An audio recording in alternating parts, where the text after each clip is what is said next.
अगली खबर, केतन हत्याकांड की मुख्य आरोपी सिया गोयल के माता पिता अब सामने आए हैं और अपनी बेटी के साथ खड़े हुए नजर आ रहे हैं। इंडिया टीवी से खास बातचीत में उन्होंने कहा कि सिया इतने बड़े हत्याकांड की प्लानिंग नहीं कर सकती। हालांकि उन्होंने यह भी कहा कि हत्या का दोषी चाहे जो कोई भी हो, उसे कड़ी से कड़ी सजा मिलनी चाहिए। सिया के माता पिता ने यह भी बताया कि केतन सिया को बहुत पसंद करता था। उसके विग लगाने, थोड़ा सा हकलाने से उसे कोई दिक्कत नहीं थी। सिया के परिवार ने सिया के बॉयफ्रेंड होने की जानकारी से साफ इनकार कर दिया है।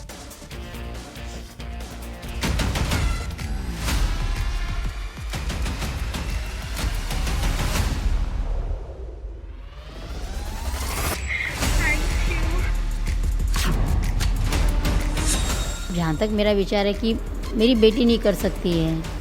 जो भी है, यानी कि गहन से गए पुलिस वाले जो भी है तहकीकात करके और सबूत पेश करके और मेरी बेटी को सजाए मौत नहीं, जहाँ से केतन जी गिरे हैं, आज हमारा हीरा गिरा है, वहाँ से वही सजा उसकी होनी चाहिए। सर, क्या सिया केतन से शादी नहीं करना चाहती थी?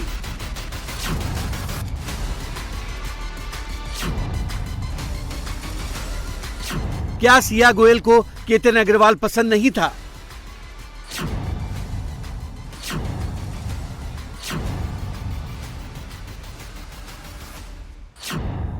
क्या सिया के परिवार को सिया के बॉयफ्रेंड की जानकारी थी?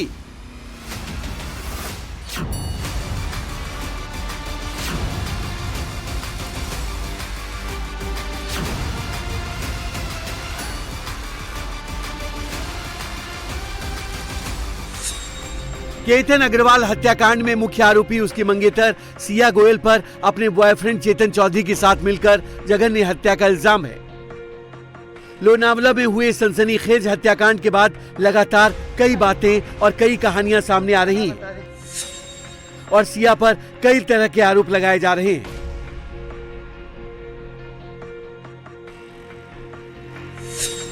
लेकिन इसके उलट सिया गोयल के परिवार का दावा है कि सिया केतन को बहुत पसंद करती थी।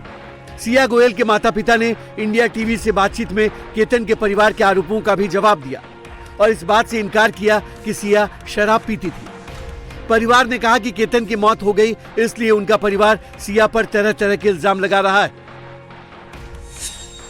नहीं, वो तो केतन जी से बहुत प्यार करती थी और 4 महीने में मुझे कभी लगा नहीं कि बच्चों में कुछ मन मुटाव हुआ या प्यार नहीं है या कुछ उनमें अनबन चल रही है, ऐसे कुछ भी नहीं था। बहुत प्यार से, बहुत अच्छे से रहते थे। मेरी काफ़ी टाइम भी केतन जी से बात होती थी। मम्मी जी ऐसे वीडियो कॉलिंग पे ही बात करते थे। वो लोग बहुत अच्छे से 4 महीने रह रहे थे। पता नहीं ये सब कैसे हो गया और क्या हो गया। वो लोग भी बोलते थे कि हमें सिया बहुत अच्छी लड़की मिली है, संस्कारी अच्छी। उस टाइम तो वो लोग बहुत बोलते थे कि बहुत ही संस्कारी अच्छी लड़की मिली है हमें करके। वो अब ऐसा आरोप लगाते हैं कि सिया के पार्टी में जाते थे। ऐसा होने के बाद आरोप लग रहा है। पहले कोई आरोप नहीं था, कोई पार्टी जाती नहीं थी, पहले से ही नहीं जाती वो, ना किसी चीज़ का शौक था। ठीक है, बच्चे साल में एक बार बर्थडे पे उसने 2 साल पहले गई थी, वो भी केक कटिंग करते हुए का फोटो है। दोनों की फैमिली की मंजूरी, दोनों की फैमिली, बच्चे दोनों मिले। सिया और केतन जी 2-2.5 घंटे वेस्टर्न में प्रोग्राम था।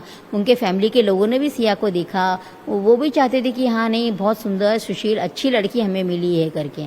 अभी वो लोग उस पर इल्जाम लगाए क्योंकि केतन जी के साथ ऐसा हुआ है, इसलिए। सिया के माता पिता ने सगाई से पहले और बाद की पूरी कहानी सुनाई। सिया के मां के मुताबिक वो हत्या के आरोपी चेतन चौधरी को नहीं जानती थी, ना ही उन्हें सिया के अफेयर के बारे में कोई जानकारी थी। सिर्फ 20 साल में ही सिया की शादी क्यों की जा रही थी, इस पर परिवार ने बताया कि अच्छा लड़का और अच्छा परिवार मिलने की वजह से उन्होंने शादी करने का फैसला किया था।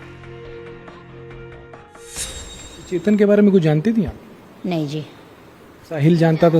वो हम लोग, हमारे तक बात आती हो तो हम बच्चों को समझाते थे कि बेटा अभी तेरी सगाई हो गई है, ये नहीं करना चाहिए, या तो कुछ प्रॉब्लम हो तो मुझे बता, हम आगे बात करें।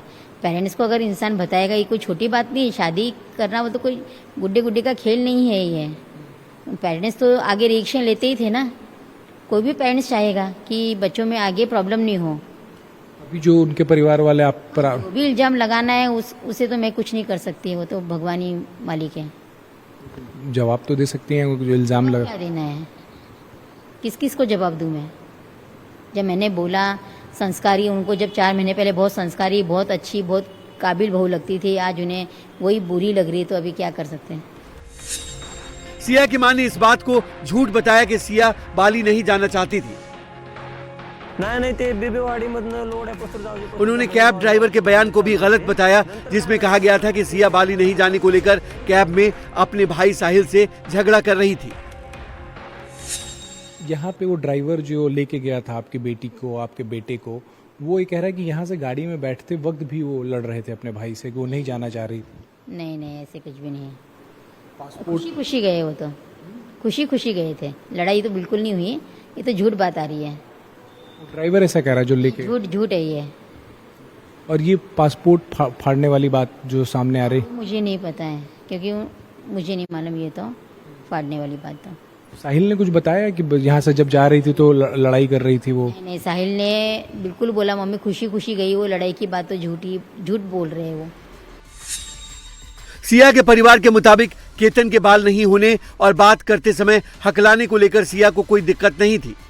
पिता ने कहा कि सिया ने ही केतन के प्रोफाइल देखकर बताया था कि लड़का बहुत अच्छा है। मैंने खुद मुझे 2 क्लिप भेजी, जो 2 क्लिप आज भी मेरे मोबाइल में है, कि ऐसे ऐसे पापा वो देखो, यानी कि किसी होटल में इतनी अच्छी स्पीच दे रहा है 100 लोगों के सामने, और वो लड़का बहुत अच्छा है, जेन्युइन है, बढ़िया है।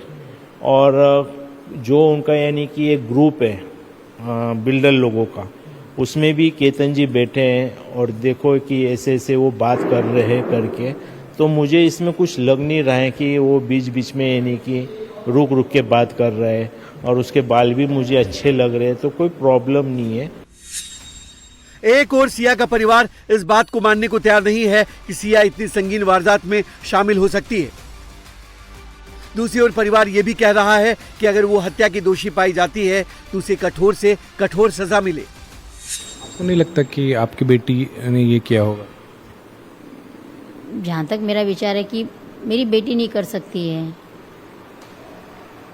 मौत तो हुई है, आपको क्या लगता है फिर कैसे मौत हुई केतन अग्रवाल? वो मुझे नहीं पता है कुछ भी। आपको लगता है कि जो भी हत्यारे उनको सजा मिलनी चाहिए? हाँ, जो भी हत्यारा होगा तो उसे सजा मिलनी चाहिए। वही सजा उसे होनी चाहिए, मैं तो यही बोलूँगा। और इसमें गहन से गहन जो भी हैं, यानी कि गहन से गहन पुलिस वाले जो भी है तहकीकात करके और सबूत पेश करके, और मेरी बेटी को सजाए मौत नहीं, जहाँ से केतन जी गिरे हैं, आज हमारा हीरा गिरा है वहाँ से, वही सजा उसकी होनी चाहिए सर। कोर्ट ने केतन अग्रवाल हत्याकांड में सिया गोयल और चेतन चौधरी की पुलिस कस्टडी 3 जुलाई तक बढ़ा दी है। पुलिस ने कोर्ट में बताया कि डिजिटल सबूत, call detail, social media activity और हत्या की साजिश से जुड़े कई पहलुओं की जांच अभी बाकी है। पुलिस सिया का क्राइम सीन रिक्रिएट कर चुकी है, जबकि चेतन से भी इसी तरह की पूछताछ की जाएगी। यूपी एसटीएफ ने यूपी के टॉप क्रिमिनल्स की फाइल खोली है। जून के महीने में एसटीएफ ने 2 बड़े ऑपरेशंस को अंजाम दिया। एसटीएफ ने लखनऊ में खान मुबारक गैंग के शार्प शूटर को ढेर किया, और दूसरा लखनऊ से 700 किलोमीटर दूर सहारनपुर में हुआ। बिहार के ब्रदर्स गैंग के सबसे बड़े डॉन ललन सिंह को यूपी एसटीएफ ने मार गिराया। ललन सिंह 10 साल से यूपी और बिहार को चकमा दे रहा था। ललन सिंह इतना बड़ा क्रिमिनल था कि वो अपने साथ हमेशा स्टैंगन लेकर के चलता था, और जब सहारनपुर में ललन सिंह को पुलिस ने ढेर कर दिया तो उसके पास से देसी ये गन बरामद हुई है। यूपी में अपराधियों के लगातार सफाई का काम किया जा रहा है। एनकाउंटर्स को यूपी के ADG law and order Amitabh Yash ने कानून व्यवस्था के लिए जरूरी बताया। अमिताभ यश ने गैंगस्टर ललन सिंह और संजीव के एनकाउंटर की डिटेल शेयर किए। साथ ही उन्होंने जाति देखकर एनकाउंटर करने के आरोपों पर भी खुलकर जवाब दिया। यूपी में लॉ एंड ऑर्डर खराब ना हो, इसके लिए यूपी एसटीएफ लगातार काम कर रही है। जो बड़े शूटर्स हैं वो नज़र में है यूपी एसटीएफ के। हाल में 2 बड़े शूटर्स यूपी एसटीएफ ने मार गिराए हैं एनकाउंटर पे। हमारे साथ यूपी एसटीएफ के चीफ अमिताभ यश जी हैं। अमिताभ जी, जिस तरह से हमने देखा कि ललन सिंह को एनकाउंटर में मारा गया, कितना बड़ा अपराधी था और किस तरह से काम करता था? ये ललन सिंह 3 भाई थे, मनीष सिंह, रजनीश सिंह और ललन सिंह। ये तीनों बिहार के रहने वाले हैं, समस्तीपुर के, और बिहार में ही अपराध किया करते थे। ये स्पेशलाइज करते थे या इनका ये तरीका था कि ये सब इंस्पेक्टर्स को गोली मारकर उनसे पिस्टल लूटा करते थे और फिर उन पिस्टलों का इस्तेमाल आगे कॉन्ट्रैक्ट किलिंग के लिए और बड़ी लूट डकैतियों के लिए करते थे। वर्ष 2016 में इस गैंग ने एसआई भुवनेश्वर सिंह को गोली मारी थी और उसकी सरकारी रिवॉल्वर लूट ली थी। ये घटना नालंदा बिहार में हुई थी। उसके बाद इन लोगों ने एसआई सुरेश ठाकुर को गोली मारी। ये घटना बाढ़ में हुई थी। ये भी 2016 की घटना है। और एसआई आरआर चौधरी की 2016 में ही फतुहा में गोली मारकर पिस्टल लूटी थी। इसके अलावा कई डबल मर्डर्स, ट्रिपल मर्डर्स इनके द्वारा किए गए हैं जो कॉन्ट्रैक्ट किलिंग थे या लूट डकैती के लिए किए गए थे। 2022 में ये पुलिस कस्टडी से फरार हो गए। ये तीनों जुडिशल कस्टडी में थे और जब इन्हें कोर्ट में लाया गया बाढ़ में, जो पटना का एक की तहसील है, वहाँ से ये कस्टडी से फरार हो गए। और उसके बाद इन लोगों ने 2022 में ही थाना लक्सा बनारस जनपद में सब इंस्पेक्टर अजय यादव को गोली मार के उसकी पिस्टल लूटी। इसमें किस्मत से अजय यादव जिंदा बच गए थे, लेकिन उनको 2 गोलियां मारी गई थी। उसके बाद यूपी पुलिस ने इनकी तलाश शुरू की और इसमें से 2 भाई फिर एनकाउंटर में, जो कि बड़ा ही साहसिक एनकाउंटर था, उसमें बनारस पुलिस के साथ मुठभेड़ में ये रजनीश सिंह और मनीष सिंह मारे गए थे। ललन सिंह एट लार्ज था और फिर उसने दोबारा अपनी एक्टिविटीज़ को स्टार्ट कर दिया, अपने कार्यों को स्टार्ट कर दिया और बार बार यूपी में विचरण कर रहा था। ये सूचनाएं यूपी एसटीएफ को प्राप्त हुई। एसटीएफ ने लगातार इसे ट्रैक किया और फाइनली सहारनपुर में इसे मार गिराया। इसके पास से कुछ वेपन्स बरामद हुए हैं और अगर ये नहीं कानून की गिरफ्त में नहीं आता अथवा इसको पुलिस गिरफ्तार नहीं करती यूपी पुलिस, तो निश्चित ही कोई बड़ी घटना कोई ये अंजाम दे देता और ये लगातार बड़ी घटनाओं को पहले ये गैंग अंजाम देता रहा है। तो इसके मारे जाने से बड़ी घटनाएं प्रिवेंट हुई। इस वक्त की एक बड़ी खबर आपको बता दें, चढ़ावा चोरी के बाद चंपत राय का पहला बयान आया।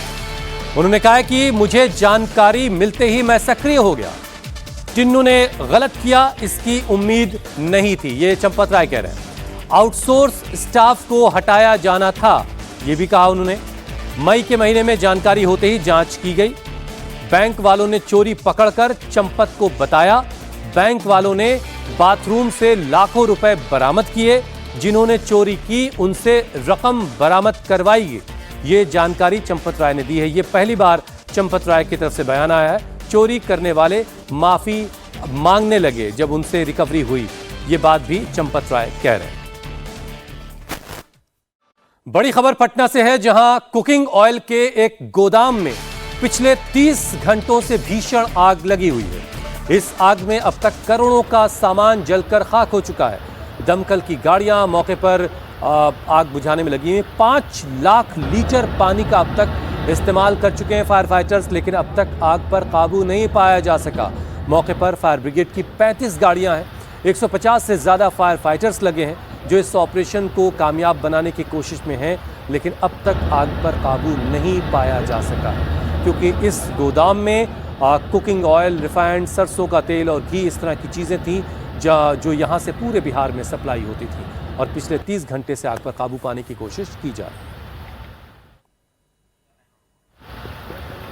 तो ये तस्वीरें आप देख रहे हैं पटना का वेयर हाउस, जहाँ पर ये गोदाम था कुकिंग ऑयल का, वनस्पति तेल, रिफाइंड और घी का, और यहाँ पिछले 30 घंटों से आग लगी हुई है, जिस पर काबू पाने के लिए 150 फायर फाइटर्स, फायर ब्रिगेड की 35 गाड़ियाँ लगाई गई, लेकिन अब तक आग पर काबू नहीं पाया जा सका। यूपी के मथुरा में यमुना एक्सप्रेस वे पर एक भीषण सड़क हादसा हुआ है, जिसमें 4 लोगों की मौत हो गई, जबकि 19 लोग जख्मी हैं।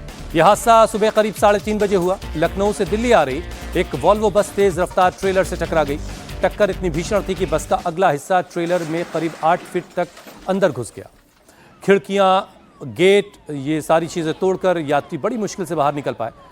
फिलहाल घायलों को जिला अस्पताल में आसपास के भर्ती करवाया गया। ये देखिए गाड़ी का, बस का जो अगला हिस्सा है वो पूरी तरह से खत्म हो गया।